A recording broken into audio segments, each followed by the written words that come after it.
segmen kedua ini kita membahas mengenai apa yang disebut tadi banyak rencana keilmuan atau akademik ya. Nah ini yang jadi ini masih diskusi pertama ya. Mungkin nanti suatu ketika atau akan diskusi lebih besar lagi menyangkut banyak pihak termasuk fakultas nih. Nah ketika ini kita akan fokus dulu pada rencana apa yang disebut sebagai rencana keilmuan ya, atau akademik atau SDM ilmu tadi Pak yang harus ada ya, betul ya. Nah, ini pertanyaan pentingnya apakah ini ditentukan oleh fakultas dulu ya, jadi ada semacam bottom up dan bottom up ya, dari fakultas pun mungkin juga akan tanya pada bagian atau jurusan atau departemen yang ada ya. Kemudian baru naik ke UGM atau UGM sudah mempunyai sistem yang atau konsep yang mungkin UGM top down ya, atau bagaimana nih? Ini yang akan saya tanyakan pada Pak Ainullah dan Pak Akbar ya. Bagaimana Pak ini? Nanti Pak Singgih akan mengomentari perbandingan dengan tempat-tempat lain yang mungkin ada. Pak Akbar dari PIKA ya, bagaimana inovasinya ya. Saya tidak bisa langsung mengatakan bahwa apakah itu kemudian harus dimulai dari bawah atau dari atas. Yang bisa saya katakan adalah bahwa ketika kami mencoba menjaring pendapat, masukan, saran dari berbagai pihak itu, kemudian kami menemukan beberapa poin kunci yang penting terkait dengan ini. Ya, jadi kita sebut sementara ini saya sebutnya poinnya adalah arsitektur keilmuan di UGM gitu. Jadi di situ kita bicara tentang bidang-bidang apa yang harus ada dan terus dilestarikan di UGM gitu, kajian-kajian apa yang harus ada di UGM, dan kemudian juga bidang-bidang apa yang kemudian mungkin perlu dikembangkan di masa depan, dan kita harus bisa mengantisipasi itu dari sekarang gitu ya, sebagai satu bentuk kepeloporan UGM sebagai sebuah universitas yang kita harapkan gitu, kalau sesuai dengan satu tahun menjadi universitas pelopor yang inovatif dan unggul gitu. Nah, jadi poin kata kunci itu yang kemudian kita tekankan bahwa besok kita harus punya arsitektur nih, ilmu apa yang harus kita kembangkan, yang selalu harus ada, begitu lalu kemudian ilmu apa yang kemudian harus kita adakan di masa depan sebagai antisipasi dari kebutuhan-kebutuhan yang muncul. Dan dalam hal ini kita juga menekankan pentingnya sinergi antar bidang ilmu. Nah, di sini kita menekankan perlunya ada integrasi gitu ya. Jadi baik di antara satu bidang keilmuan yang katakanlah serumpun begitu maupun bidang keilmuan yang berbeda, sehingga kemudian kita harapkan ke depan meskipun kita punya berbagai bidang ilmu yang berbeda, tetapi kita benar-benar bisa menjadi universitas bukan multiversitas gitu. Dimana kemudian menjadi satu kesatuan dengan pendekatan yang kemudian lebih baik, tidak ada yang overlap dan sebagainya, tetapi kemudian bisa mengedepankan pendekatan yang multidisiplin, interdisiplin, bahkan kemudian mungkin transdisiplin begitu.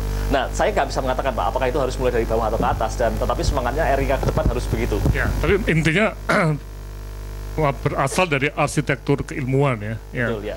Arsitektur, nanti istilah arsitektur berarti ada semacam struktur ilmunya, ada terbagi macam-macam gitu ya, ada fakultas mana, fakultas ini ya. Betul ya. Memang ini satu pertanyaan bisa satu istilah yang bisa abstrak ya. Abstrak itu apa tuh ya?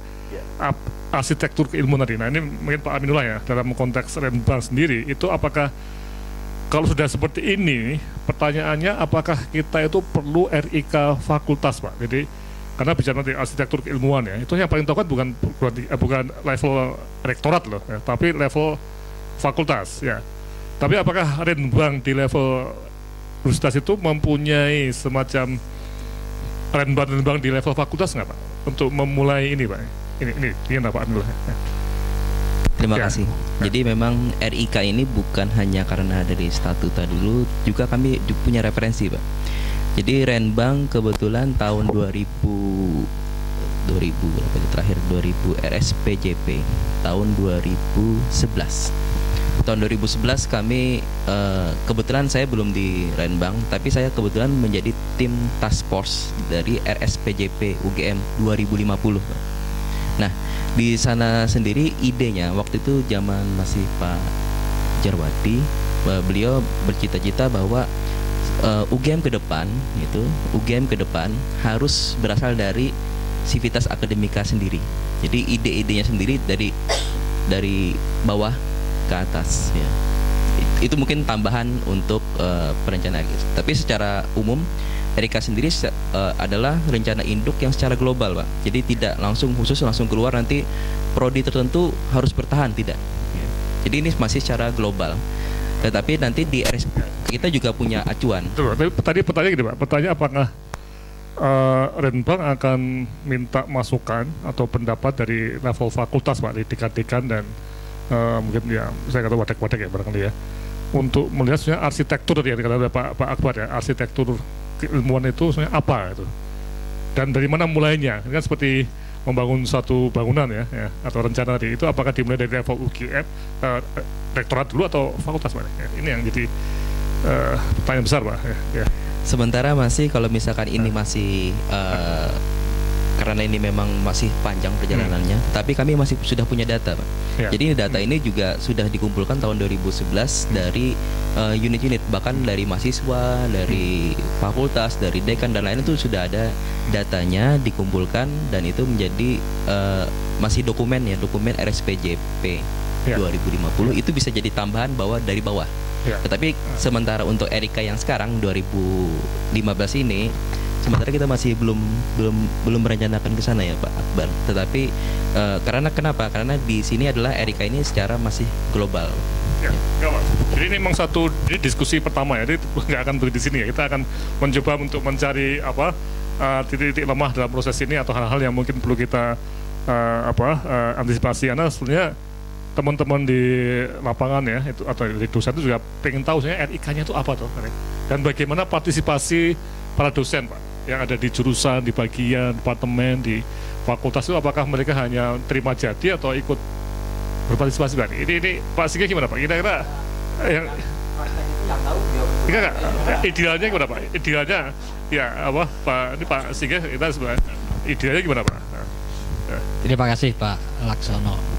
Idealnya sebetulnya sebuah rencana induk kampus itu menggabungkan dua pendekatan, baik top down maupun bottom up. Top down-nya itu perlu melihat bagaimana kebijakan secara nasional, situasi perkembangan ekonomi, sosial dan budaya secara nasional, melihat landscape perguruan tinggi yang ada di Indonesia, dan kemudian perguruan tinggi yang bersangkutan akan mengambil suatu keunggulan di bagian yang mana. Ini tentu berpengaruh. Ini sifatnya top down. Kemudian hal-hal yang top down ini juga tentu perlu disertai dengan asumsi-asumsi atau aturan-aturan, prasyarat-prasyarat yang selama ini berlaku. Misalnya di luar negeri jumlah profesor itu ditentukan di beberapa negara, ditentukan oleh bidang-bidang apa yang ingin dikembangkan di universitas yang bersangkutan, sehingga yang ditawarkan untuk dilamar lowongan sebagai profesor itu sudah tertentu jumlahnya. Tapi di Indonesia ini berbeda.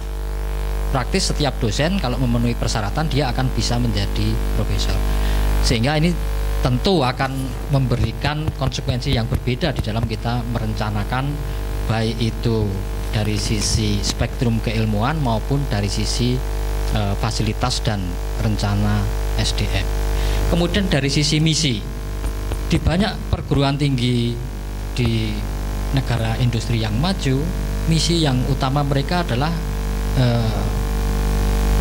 edukasi, pendidikan, dan kemudian riset. Dua ini sangat besar. Kalau ada community services itu dilaksanakan oleh satu unit yang kecil tetapi tidak masif seperti yang ada di Indonesia. Di Indonesia kita melaksanakan misi Tridharma, yang ini tentunya nanti akan membawa konsekuensi suatu rencana induk kampus yang mungkin spesifik, mungkin tidak sama dengan yang ada di negara-negara industri maju. Bahkan bila mana perlu, karena pada saat ini kita ingin mengembangkan dunia usaha, maka pengembangan entrepreneurship itu pada beberapa jenis atau bentuk perguruan tinggi itu menjadi lebih utama, sehingga tentu ini akan memberikan suatu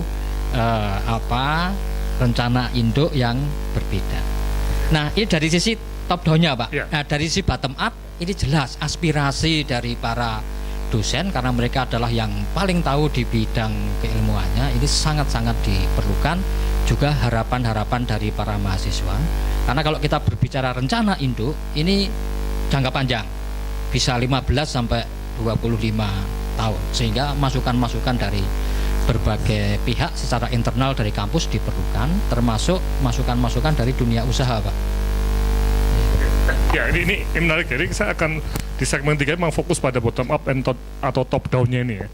Ya, jadi pertanyaan menariknya ketika tadi Pak Singgih menyatakan bahwa ini seharusnya kombinasi Pak ya antara dua tadi ya.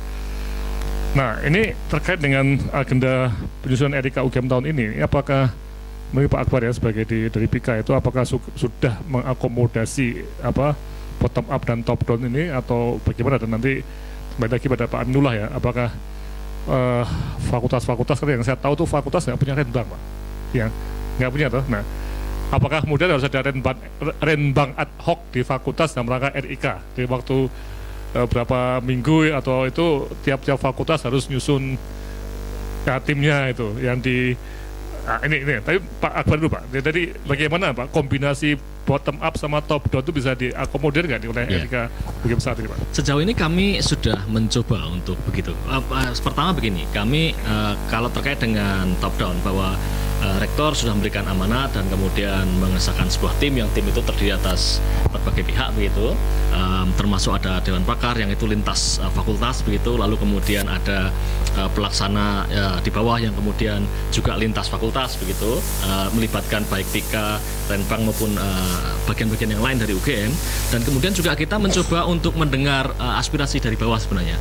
Tanggal 25 dan 26 Maret kemarin kita mengundang dekan-dekan dari semua fakultas dan juga kemudian dari sekolah vokasi untuk memberikan masukan, pemikiran dan sebagainya yang terkait dengan rencana Indo Kampus ini.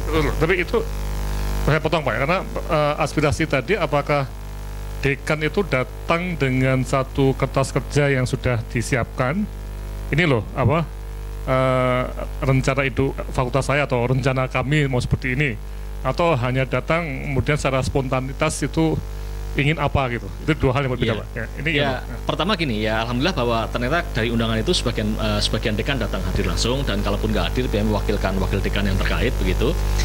Dan pada umumnya beliau memang kita tidak meminta memang ketika beliau datang itu untuk membawa semacam kertas kerja yang lengkap begitu panjang gitu, tapi kita hanya minta beliau untuk membawa draft presentasi yang kemudian disampaikan secara singkat mengingat waktu juga gitu. Tapi memang tidak sampai ke kertas kerja yang sangat detail gitu. Tapi ini menurut Pak Akbar ini terlepas dari Pak Akbar sebagai orang di UGM, tapi sebagai individual ya, ini perlu nggak setiap fakultas itu punya semacam arah tuh ya? Ya tentu kita berharap bahwa ke depan tidak hanya ketika kita sudah punya rencana Indo Kampus di level universitas, tentu kita juga itu harus diturunkan sampai ke level fakultas, level ke program studi dan sebagainya, terus ke bawah. Tapi itu top down, nggak yang bottom up-nya itu di mana ya Pak? Ini yang menarik ya. Jadi nggak apa, kita bisa menjawab mungkin belum nggak apa Pak. Misalnya itu masih kurang nggak apa ya? Ya sekarang yang saya tahu masing-masing punya restra mungkin ya, masing-masing fakultas punya restra kan 5 tahunan begitu. Iya, tapi yang 15 tahun nggak ada. Kalau RIK jangka panjang saya tidak tahu ya, karena saya tidak pernah mengangkat situ setiap fakultas gitu ya. Saya di fakultas dokter saya tahu persis nggak ada Pak. Jadi yang ada renstra. Yang ada renstra. Tapi tadi pertanyaan pentingnya, saya juga bagian dari pakar dari RIK tadi ya. Ini bagi saya pribadi juga, saya juga punya tanggung jawab sangat berat ya untuk menjadi anggota tim ini ya. Nah, kegiatannya juga saya pribadi akan saya pakai juga untuk soalnya apa sih yang benar tuh ya. Nah, jadi diskusi seperti ini ya. Nah, tapi tadi yang Pak Singgih katakan ya, bottom up-nya kan ada satu proses yang dari bagian bahkan jurusan atau fakultas ya. Di teknik itu ada jurusan Pak ya. Jadi jurusan teknik sipil tuh mau kemana 25 tahun lagi itu kan logikanya ada tuh Pak ya. Baru dibawa ke sana ya.